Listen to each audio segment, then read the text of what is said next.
Welcome back. इस वाली video में हम डिस्कस करने वाले हैं टिफर 2021 की आंसर की। आपको सभी को बता दूं कि टिफर की जो है रिस्पॉन्स शीट आ गई है। आप रिस्पॉन्स शीट को कैसे देख सकते हो, आपकी जो भी आपने ईमेल दी होगी जब आपने टिफर का फॉर्म फिल किया होगा, उसी ईमेल आईडी पे आपको एक लिंक मिलेगा और उस लिंक को जब आप क्लिक करोगे तो आपको अपनी रिस्पॉन्स शीट मिल जाएगी। तो इस वाली वीडियो में हम डिस्कस करने वाले हैं आंसर की। ठीक है, जो भी मुझे क्वेश्चंस हम इसमें 26 क्वेश्चन की आंसर डिस्कस करेंगे। Okay, so let's start with the first question. इसमें आप पूछा गया था dipole movement of 2 CH3 fluorine और ब्रोमीन। तो इस क्वेश्चन का जो आंसर है वो है रहेगा CH3 फ्लोरीन की जो डाइपोल मूवमेंट है वो ज्यादा है as compare to CH3 bromine. तो इसका आंसर ऐसे क्यों है? अगर हम इसका स्ट्रक्चर बनाए CH3 फ्लोरीन का तो इसका स्ट्रक्चर ऐसे बनेगा, राइट? और ब्रोमीन वाले का भी ऐसे कुछ बनेगा, राइट? अब फ्लोरीन का जो इलेक्ट्रोनेगेटिविटी है ज्यादा है, ठीक है। इलेक्ट्रोनेगेटिविटी ज्यादा होने की वजह से ये इलेक्ट्रॉन अपनी तरफ खींचेगा और इसकी जो डाइपोल मूवमेंट है वो ज्यादा हो जाएगी। अब जो डाइपोल मूवमेंट है वो क्या होता है? Dipole movement is equal to mu is equal to charge into distance, ठीक है। तो इस केस में जो चार्ज सेपरेशन होगा वो क्या होगा? ज्यादा होएगा एज कम्पेयर टू इससे। और इस वाले फैक्टर में ऑल्दो डिस्टेंस जो है सी ब्रोमीन का इस केस में ज्यादा है as compare to this, but इस केस में क्या होगा? चार्ज डोमिनेट करेगा, जिसकी वजह से इसकी जो डाइपोल मूवमेंट है वो ज्यादा होगी as compare to this. Fine. अब नेक्स्ट क्वेश्चन डिस्कस करते हैं। इस वाले क्वेश्चन में आपको ग्राफ दिया हुआ था, ठीक है। Range of the frequency for the constructing the pulse, आपको ग्राफ दिया गया था इंटेंसिटी और टाइम के बीच में, ठीक है। तो इसका जो आंसर आएगा वो आएगा सिंगल फ्रीक्वेंसी एट 10⁻12 हैजेर्ट्स। फाइन। अब नेक्स्ट क्वेश्चन है gases H2 is evolved and gases chlorine at other electrode. Fine. During electrolysis of KCl. तो इलेक्ट्रोलिसिस ऑफ KCl की बात की गई है और इलेक्ट्रोलिसिस ऑफ KCl में क्या होता है? एनोड यहाँ पे करते हैं इलेक्ट्रोलिसिस ऑफ KCl, मतलब इलेक्ट्रोलिसिस हो रहा है, मतलब यहाँ पे क्या होता है? एनोड जो है वो होती है पॉजिटिव चार्ज, ठीक है, और कैथोड होती है नेगेटिव चार्ज, ठीक है। और एनोड पे हमेशा, चाहे वो इलेक्ट्रोलिसिस हो या इलेक्ट्रोकेमिकल सेल हो, याद रखना है एनोड पे हमेशा ऑक्सीडेशन ही होगा, राइट? तो कैथोड पे रिडक्शन, एनोड पे ऑक्सीडेशन। और यहाँ पे जो भी ऑप्शंस थे ना उसके अकॉर्डिंगली हम एनोड पे पॉजिटिव और कैथोड पे नेगेटिव आएगा, एक दो ऑप्शन जो है वो एलिमिनेट कर पा रहे थे। उसके बाद क्या था? आंसर इसका आएगा solution around the cathode become basic as the electrolysis produce. क्यों? कैथोड है, कैथोड पे क्या होनी है? ये इसका आंसर रहेगा। कैथोड पे क्या होगी? रिडक्शन। फाइन। आप यहाँ पे देख सकते हो, यहाँ पे H जो है वो क्या है? Positive charge, right? इसमें क्या हो रही है? 0 चार्ज हो रहा है, पॉजिटिव से 0 आ गया, मतलब क्या हो रही है? रिडक्शन हो रही है, राइट? अब रिडक्शन हो रही है और मोर ओवर 2OH नेगेटिव क्या हो रहे हैं? रिलीज हो रहे हैं। तो मतलब सोल्यूशन क्या बन रहा है? बेसिक। इसलिए इसका आंसर ये वाला आना था। बहुत सिंपल क्वेश्चन था ये वाला। नेक्स्ट क्वेश्चन है ऑर्गेनिक से। इसमें ये डाला हुआ था के बोरॉन CnCnCnH लगा हुआ है यहाँ पे, तो ये तो नेगेटिव चार्ज होएगा। So this is a very good base, तो बेस है, ठीक है। तो ये बेस के जैसे काम करेगा और ये जो H को एब्स्ट्रैक्ट कर लेगा और हमारे पास BCN3 बनेगा, राइट? अब नेक्स्ट क्वेश्चन था, it is related to math, ठीक है, मैथ्स के भी क्वेश्चन आते हैं। उन्होंने क्या दिया हुआ था हमें? एक रेक्टेंगुलर बॉक्स दिया गया था जिसका एरिया भी गिवन था, ठीक है, ध्यान से सुनो। रेक्टेंगुलर बॉक्स गिवन था जिसका एरिया भी गिवन था 10 × 5 50, ठीक है। और कंडीशन मेंशन थी uncertainty in the length is 1 millimetre, और लिखा गया था कि अनसर्टेनिटी लेंथ में कितनी है? 1 मिलीमीटर, राइट? अब उन्होंने क्या पूछा गया था? एरिया पूछा गया था, अनसर्टेनिटी एरिया। तो ये हमारा हो गया है, तो इसको रब कर सकते हो। आप वीडियो की स्टार्टिंग में अपना स्क्रीनशॉट ले सकते हो, राइट? सो यहाँ पे क्वेश्चन को ध्यान से देखो।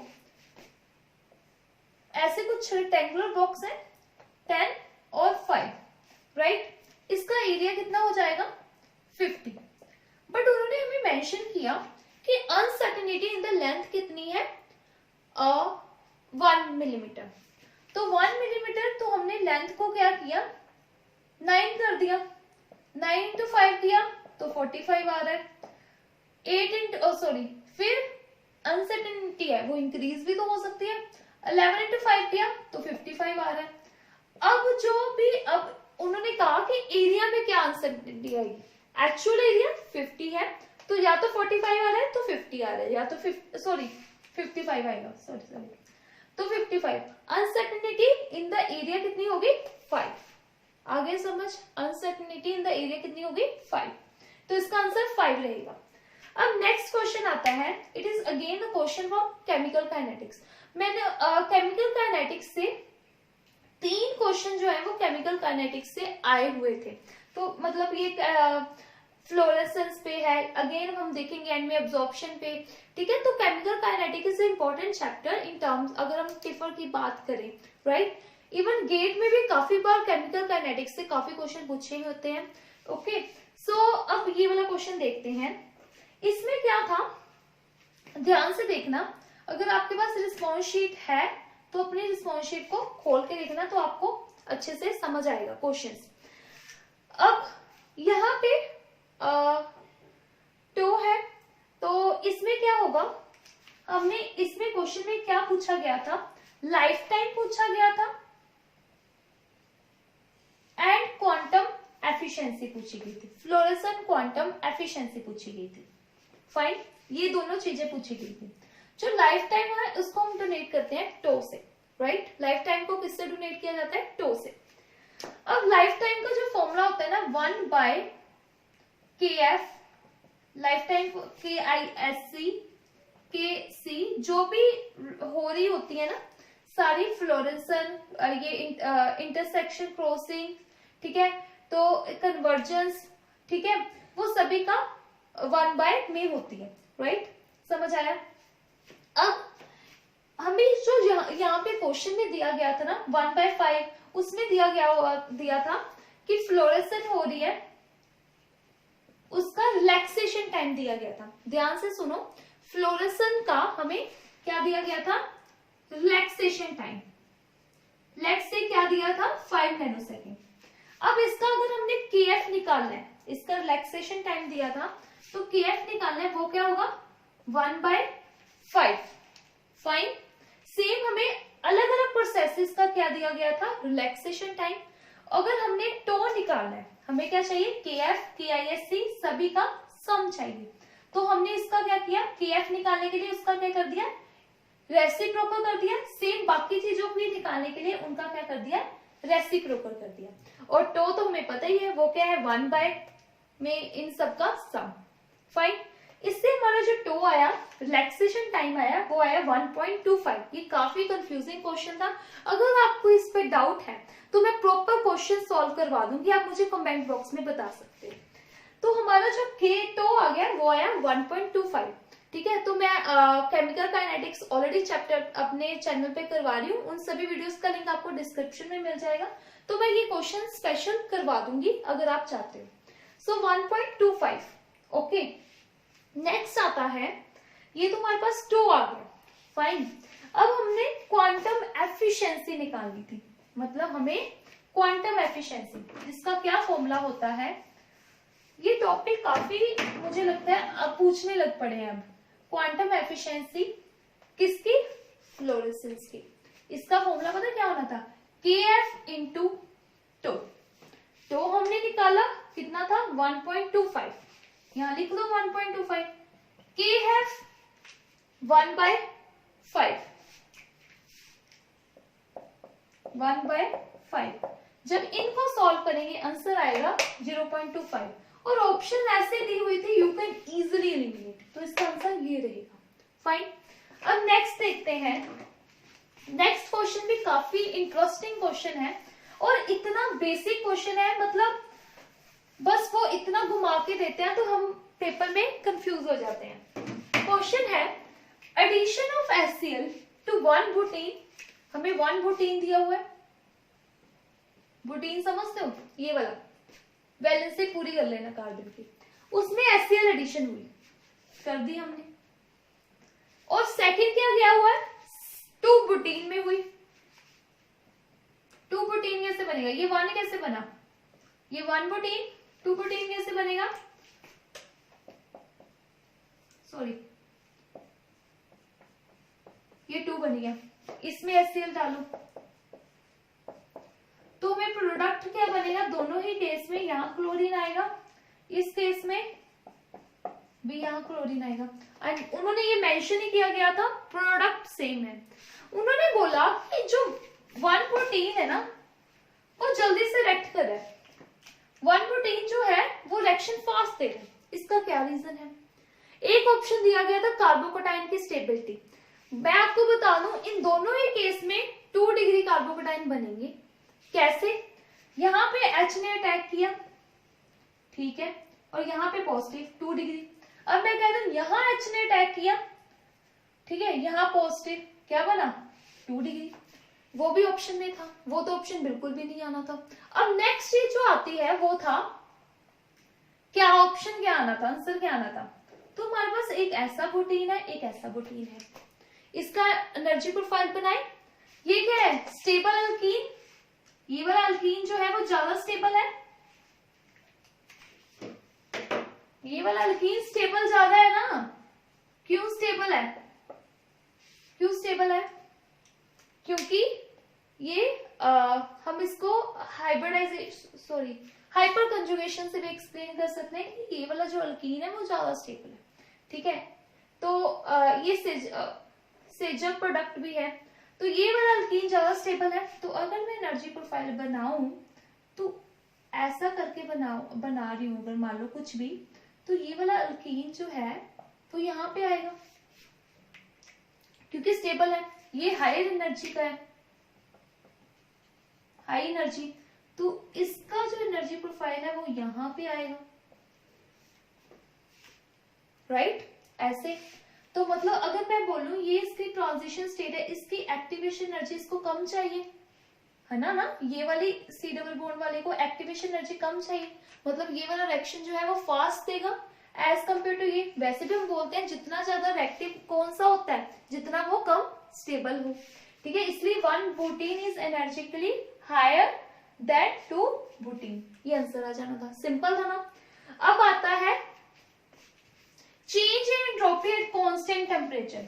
एंट्रोपी का फॉर्मूला होता है थर्मोडायनेमिक्स, मैंने अपने सारे चैनल में अच्छे से करवाया हुआ है, और मतलब ऐसे करवाया कि आप कोई भी क्वेश्चन नेट का, गेट का, टिफर का, जैम का कोई भी क्वेश्चन अटेम्प्ट कर सकते हो। थर्मोडायनेमिक्स की प्लेलिस्ट का लिंक मैं आपको डिस्क्रिप्शन में दे दूंगी। सो डेल्टा एस एंट्रोपी क्या होती है, NCV ln T2 by T1 plus NR ln V2 by V1। They have mentioned at constant temperature, मतलब टेम्परेचर जो है वो कांस्टेंट है, तो ln1 आ गया, ln1 क्या होता है 0, ये वाली पूरी टर्म तो 0 होगी, क्या बचा NR ln V2 by V1। पर ये तो हम किस गैस की बात करते हैं, जब गैस इक्वेशन क्या होती है PV is equal to constant. अब गैस की इक्वेशन क्या दी हुई है, PV माइनस B, है ना, तो अब ये आंसर क्या आ जाएगा, ये वाला V2 minus B, V1 minus B, और बाकी R ln V2 minus B, V1 minus B, fine. ये वाला ग्राफ से क्वेश्चन था, it is kind of mathematics question we can say. इसमें sin hx और cos hx का ग्राफ पूछा गया था, ठीक है। तो ये वाला जो ग्राफ है, ये वाला जो नीचे को आ रहा है वो cos hx का है, और ये ऊपर को जा रहा है ये sin hx का है। यहाँ पे ना आपको वैल्यू दी हुई थी 3, तो आपको 3 वैल्यू पुट करनी थी दोनों में, sin hx में भी, cos hx में भी। कैलकुलेटर अलाउड होता है, from that you can see कि जो दोनों का जो वैल्यू है ना वो सेम आ रही है, वैल्यू सेम आने का मतलब ग्राफ जो आपस में अटैच होंगे, और ये वाला आंसर आ जाना था, ये थर्ड ऑप्शन था, ठीक है, थर्ड ऑप्शन था, फाइन।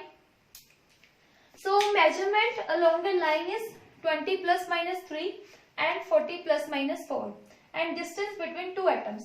तो हमने डिस्टेंस बिटवीन टू एटम्स निकालना था, जो कि बेसिकली आ जाना था 20 + -7 Armstrong. This is again a mathematics question, right. Next question है, this is also very interesting question.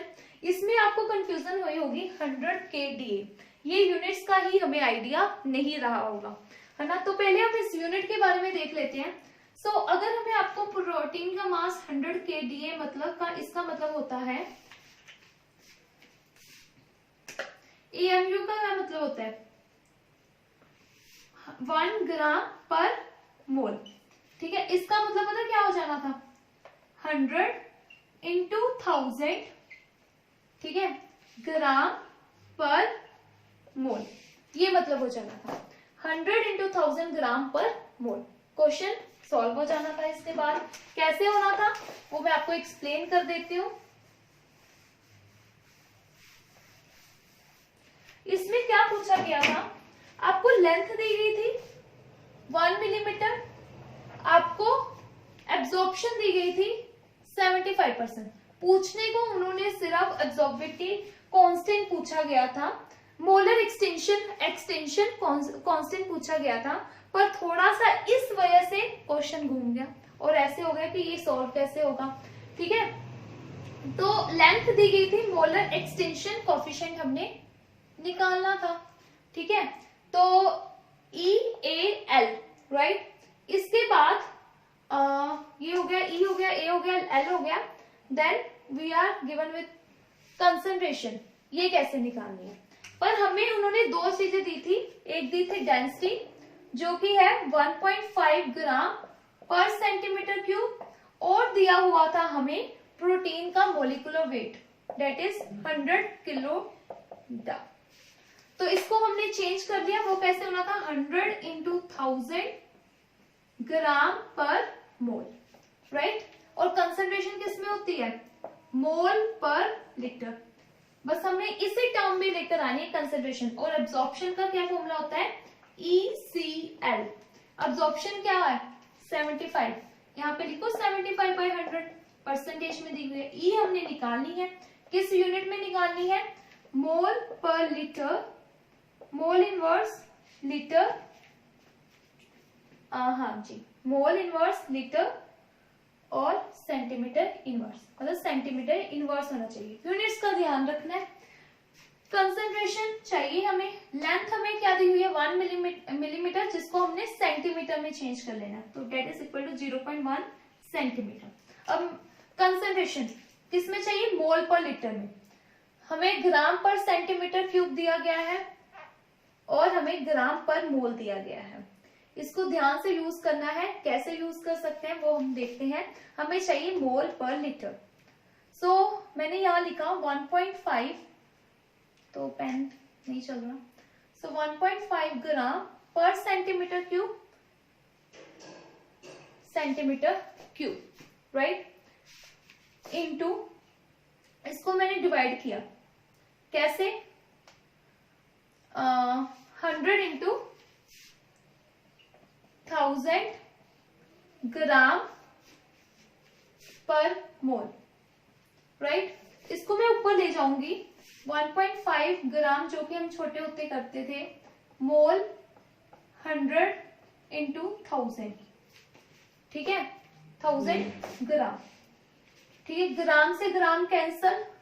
अब मोल पर लीटर चाहिए हमें, तो 1 centimetre cube is equal to 1 litre is equal to 1000 centimetre cube. अब 1 सेंटीमीटर को लीटर में चेंज करना है तो हमें ऊपर मल्टीप्लाई करना पड़ेगा किससे 1000 से. 1000 से 1000 कट गया, राइट. उसके बाद यहाँ पे आ जाएगा, हमने ना कुछ गड़बड़ी कर दी है मुझे लगता है. यहाँ पे इसमें रुको, तो यहाँ पे हमारे पास था absorption is equal to ECL, right. Length को हमने चेंज कर दिया था 0.1. कंसंट्रेशन हमने हम कंसंट्रेशन ही तो निकाल रहे थे 75/100 इज इक्वल टू E. सही था शायद. तो कंसंट्रेशन की वैल्यू हमने निकालनी थी सो कंसेंट्रेशन हमें चाहिए थी मोल पर लीटर में, राइट। सो मोल पर लीटर में निकालने के लिए हम क्या करना था, हमने जो डेंसिटी है 1.5 तो हमारे पास आ गया था 1.5/100 आ गया था, आई थिंक 100 आ गया था, यस यही आया था आई थिंक, बाकी एक बार करके देख लेते हैं। सो 1.5 ग्राम सेंटीमीटर को हमने इसमें पहले से चेंज कर दिया इंटू 1000, ठीक है। डिवाइड हमने किया था इसको किसके साथ, मोलिकुलर वेट के साथ, that is 100 into 1000 mole, right. 1000 से 1000, सो यही आ गया था 1.5/100। तो यहाँ पे हमने कंसेंट्रेशन फिल करनी है 1.5/100 इंटू 0.1, तो 100 से 100 कट गया 75, 1.5 इंटू 0.1 ई। जब आप इसको सॉल्व करोगे तो हमारा आंसर आएगा 500 मोलर पर मोलर इनवर्स और सेंटीमीटर, यही था ना, सेंटीमीटर इनवर्स, ठीक है। सो ये हो गए हमारे 11 क्वेश्चन। इसके बाद हम डिस्कस करते हैं नेक्स्ट के क्वेश्चंस। डिस्कस करते हैं 12th क्वेश्चन।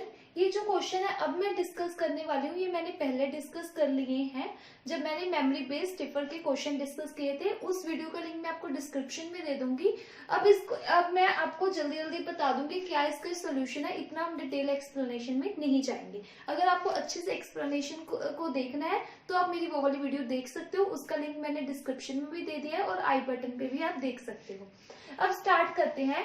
नॉर्मलाइजेशन कांस्टेंट पूछा गया था ए का, जो कि अगर आपको लेंथ दी गई हो 12, वैसे हमें पता है ए का जो नॉर्मलाइजेशन कांस्टेंट अगर 1D बॉक्स में बात करें वो क्या होता है, it is 2/L, right, 2/L होता है। अगर सेम अगर हमें 2L के लिए निकालना है वो क्या आ जाएगा 1/L, राइट। अब उसके बाद ये केमिकल काइनेटिक्स का क्वेश्चन है। इस क्वेश्चन में पूछा गया था कि ए से बी बन रहा है, बी से सी बन रहा है, हम ऐसा क्या करें, हमारे जो रेट, ये कंसेक्यूटिव रिएक्शन है, हमारा जो रेट है वो किस पे डिपेंड करे, ए और सी पे भी।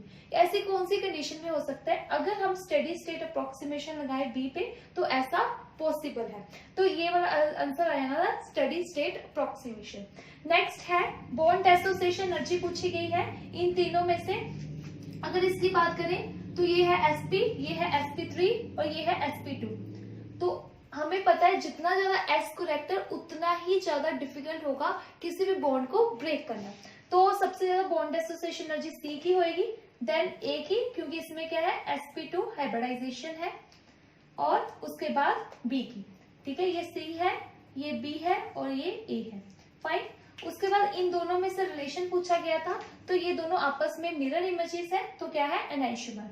देन पूछा गया था यहाँ पे रिएक्शन करवाई गई थी पीसीसी से, तो यहाँ पे जो रिएक्शन है वो नहीं होगी, no reaction. The reason is 3 degree OH के साथ पीसीसी रिएक्ट नहीं करता, फाइन। तो 3 डिग्री OH के साथ पीसीसी रिएक्ट नहीं करता। नेक्स्ट क्वेश्चन था कोऑर्डिनेशन केमिस्ट्री से, इससे क्वेश्चन फॉर्म था वर्नर्स थ्योरी। तो मैंने वर्नर्स थ्योरी भी करा रखा हुआ है, तो उसका लिंक भी आपको डिस्क्रिप्शन में मिल जाएगा। तो इसमें क्या दिया था, ये कॉम्प्लेक्स, हमें बताना था कॉम्प्लेक्स का स्ट्रक्चर। तो यहाँ पे दो चीजें मेंशन थी कि वो H2SO4 से रिएक्ट करता है, मतलब डिहाइड्रेटिंग एजेंट से, तो इट मींस कि H2O तो होगा बाहर। देन नेक्स्ट चीज थी कि वो AgNO3 के साथ रिएक्ट करके व्हाइट पीपीटी बनाते हैं, मतलब AgCl ही बनाता होगा, AgCl की ही व्हाइट पीपीटी होती है। तो हमेशा हमारा जो कॉम्प्लेक्स होगा ये वाला होगा, तो इसका आंसर ये वाला रहेगा। नेक्स्ट है ऑर्गेनिक का क्वेश्चन। मिथाइल OH HCl से रिएक्ट करेगा, तो यहाँ पे क्या होगा, जो यहाँ पे पॉजिटिव, इसमें पॉजिटिव कार्बोकेटाइन की फॉर्मेशन होनी थी, मैं आपको फिर से करके दिखा रही हूँ। यहाँ पे सल्फर है, यहाँ पे लग गया H लग गया, और यहाँ पे पॉजिटिव चार्ज बनना था, ठीक है ना। H पॉजिटिव इस HCl का लगेगा ना, H पॉजिटिव। अब न्यूक्लियोफाइल OMe क्या रिएक्ट करेगा, न्यूक्लियोफाइल, और यहाँ पे अटैक हो जाना। अब पॉजिटिव चार्ज यहाँ पे क्यों बना, यहाँ पे ही क्यों बना, अब यहाँ पे भी तो बन सकता ना, क्या कहते हैं यहाँ पे। द रीजन इज ये ऑक्सीजन अपने लोन पे अच्छे से डोनेट कर पाएगा, क्यों, ऑक्सीजन कहाँ से डोनेट करेगा, 2p से, और कार्बोकटायन कहाँ एक्सेप्ट करेगा, 2p में, पर सल्फर का क्या आ जाता है, 3p। तो 2p को अच्छे से ओवरलैपिंग हो सकती है, अच्छे से डोनेट कर सकता है as compare to 3p 2p। Fine. उसके बाद पूछा गया था पैरामैग्नेटिक कौन सा कॉम्प्लेक्स होगा जिसमें अनपेयर ऑफ इलेक्ट्रॉन है। यहाँ पे टोटल इलेक्ट्रॉन काउंट 17 इलेक्ट्रॉन है, तो इसमें पैरामैग्नेटिक VCO6 होएगा। नेक्स्ट पूछा गया था पीके order. So PK order in चारों कंपाउंड्स का पूछा गया था। याद रखना P K order is directly proportional to basicity. तो इसमें जिसकी सबसे ज्यादा बेसिसिटी होगी उसका सबसे ज्यादा पीके ऑर्डर होगा। तो बेसिसिटी सबसे ज्यादा इसकी है NH2। द रीजन इज ये क्या है, sp3 हाइब्रिडाइज कार्बन, नाइट्रोजन, तो वो अच्छे से डोनेट कर पाएगा। उसके बाद और इसका रीजन हो सकता है कि ये वाला जो नाइट्रोजन है वो क्या है, इसके इलेक्ट्रॉन कंजुगेशन में जा रहे हैं, तो ये वाला तो कभी भी पॉसिबल नहीं है, राइट। और ये वाला नाइट्रोजन sp है, sp2 है, और ये वाला नाइट्रोजन से ये वाला नाइट्रोजन यहाँ पे स्टीरिक हिंड्रेंस आएगी, इस वजह से हम कह सकते हैं सबसे ज्यादा बेसिक D वाला है। उसके बाद A वाला, क्योंकि ये भी sp3 है। देन ये B वाला, रीजन बीइंग sp2 इसके लोन पे फ्री है, वेयरएज इसके लोन पेयर फ्री नहीं है, जो कंजुगेशन में जा रहे हैं तो वो कैसे डोनेट करेगा, इसके पास अगर लोन पेयर ही नहीं है, तो C एंड में आएगा। ठीक है। नेक्स्ट ये भी मैथमेटिक्स से क्वेश्चन है, तो इसका रेशियो पूछी गई थी, ratio of area of outer circle upon inner circle, तो इसका आंसर रहेगा 2:1। ये मैंने सब डिटेल में डिस्कस किया है इसके सोल्यूशन, तो आप वो वीडियो देख सकते हो अगर आप जानना चाहते हो कि इसका आंसर ऐसा क्यों है। उसके बाद आया था एडमेंट डिग्रेडेशन, इसका प्रोडक्ट ये वाला ऑप्शन रहेगा N। सो एडमेंट डिग्रेडेशन में ये वाला प्रोडक्ट रहेगा। उसके बाद ये वाला क्वेश्चन था क्वांटम से, उन्होंने पूछा गया था टाइम चेंज होने से, ये वेव फंक्शन है, टाइम चेंज होने से तो प्रोबेबिलिटी के पे क्या फर्क पड़ेगा। So probability is independent of time, time पे डिपेंड नहीं करती, सो प्रोबेबिलिटी सेम रहेगी। फाइन। अब हम डिस्कस करते हैं कुछ आगे वाले क्वेश्चन। अब हम डिस्कस करते हैं 24th क्वेश्चन।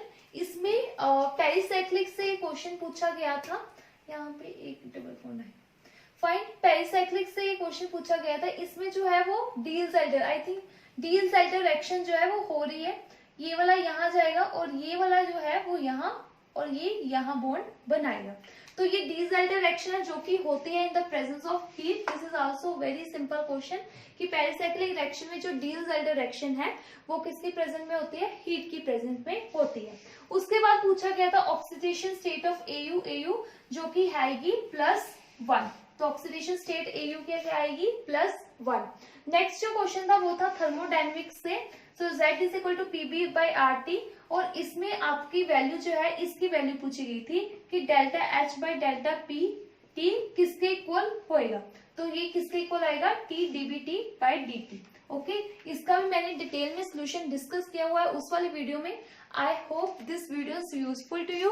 एंड जो मैंने ये क्वेश्चन डिस्कस किए हैं ये मतलब 95% तो करेक्ट होगा। अगर आपको लगता है कि ये कुछ गलत है तो वो हम सब कुछ कमेंट बॉक्स में डिस्कस कर सकते हैं। And thank you so much for watching.